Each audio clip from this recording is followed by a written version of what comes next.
consent it's a practice. It's a form of like deep radical listening in a full body way.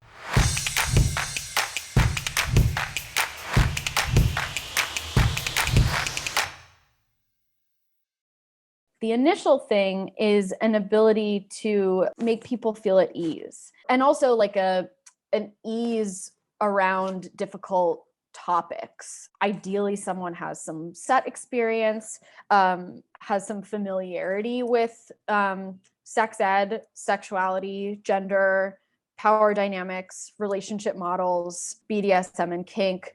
A big part of this job is to like destigmatize sex and sexuality, to take shame out of these conversations, even to destigmatize vanity.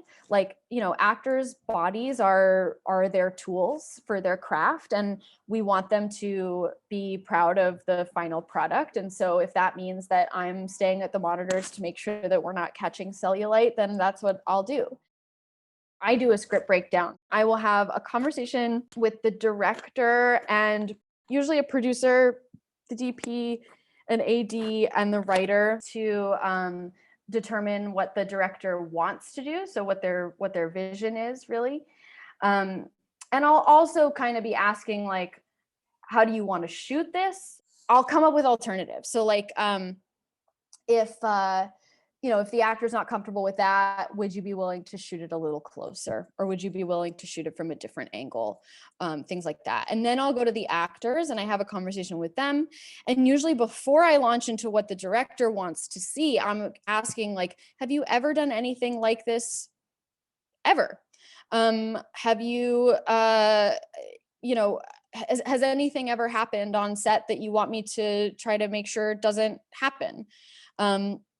Or does happen. So I'll facilitate that back and forth. And then I'm coordinating across departments. So makeup handles prosthetics, pubic wigs, tattoo covering.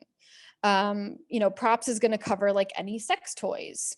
Set deck might cover if it's like, are we going to a like BDSM dungeon? You might want to talk to your intimacy coordinator. And then also costumes, which handles modesty garments. And also, if we're not doing any nudity, then like we need to talk about sheer garments, for example. Then I make sure that the set is totally closed. So like monitors are flagged and stuff.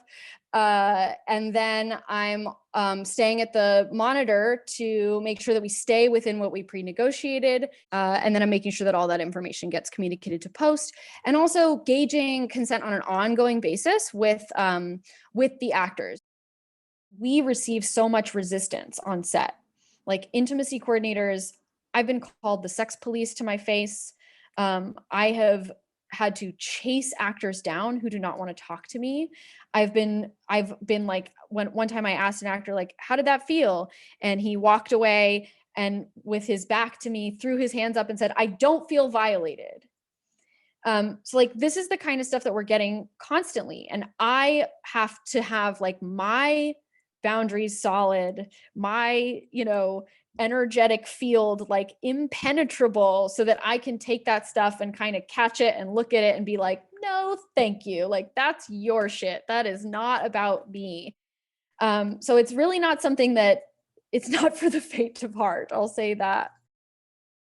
The nature of an intimacy coordinator is that we are a neutral third party. So you cannot be your own intimacy coordinator. If I decided that I wanted to direct something and there was intimate content, I would need to hire an intimacy coordinator. And that is a really, really important point. The point of it is to mitigate and mediate power dynamics.